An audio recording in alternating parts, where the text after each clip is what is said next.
La ministre de la Transition énergétique et du Développement durable, Leïla Ben Ali, a affirmé que le Maroc cherche à mettre en place une infrastructure gazière digne du XXIe siècle. Madame Ben Ali a déclaré, lors d'une récente réunion de communication avec les médias nationaux, que cette infrastructure gazière, qui comprend des gazoducs, des ports, des unités de stockage et de reconversion du gaz naturel liquéfié, permettra non seulement la fourniture d'une énergie compétitive pour l'électricité secteur, mais aussi pour le secteur industriel, qui souffre dans la situation actuelle pour obtenir du gaz naturel. À cet égard, elle a souligné l'importance de la construction d'unités de reconversion du gaz liquéfié en gaz naturel, soulignant que la réalisation de la souveraineté énergétique en matière de gaz naturel passe par la reconversion du gaz liquéfié en gaz naturel au niveau du territoire national, que ce soit dans des unités flottantes ou des plateformes terrestres. Le ministre a appelé à permettre aux autorités concernées de procéder aux études et calculs économiques et financiers nécessaires pour déterminer les sites optimaux pour la pose de ces unités,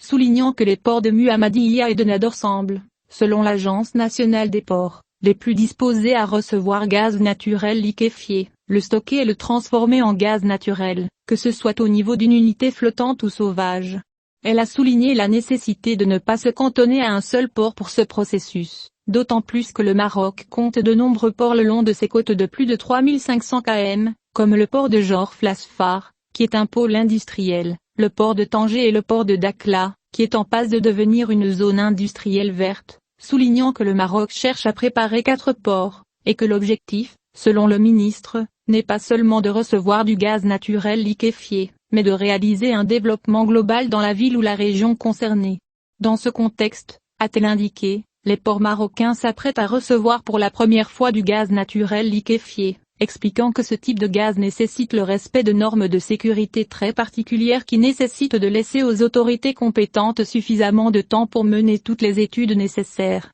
D'autre part, Madame Ben Ali a souligné que la mise en place d'une infrastructure gazière au niveau ferait également du Maroc un pionnier dans le domaine de l'hydrogène concurrent du gaz, expliquant que cette infrastructure lui permettrait de transporter l'hydrogène à travers des gazoducs. À cet égard, elle a souligné que les pays européens ont déjà pu transporter de l'hydrogène dans 30% de leurs gazoducs. Le ministre a également souligné l'importance d'activer les infrastructures conjointes entre un certain nombre de pays européens et le Maroc, notant que certains de ces pays disposent d'unités non opérées pour convertir le gaz naturel liquéfié en gaz naturel, tandis que le Maroc, pour sa part, dispose de la gazoduc européen, et 2 unités de stockage de gaz à l'arrêt. D'autre part, Madame Ben Ali a commenté le retard du projet de Tendrara, notant que les projets d'exploitation des champs gaziers de Tendrara et de Larache sont à des stades d'avancement différents, et certains d'entre eux ont connu quelques retards, ajoutant, je préfère que ces projets s'inscrivent dans l'infrastructure gazière dynamique du XXIe siècle, dont j'ai déjà parlé. La ministre a exprimé son espoir que ces projets pourront prouver leur pérennité économique et se développer de manière durable selon cette dynamique.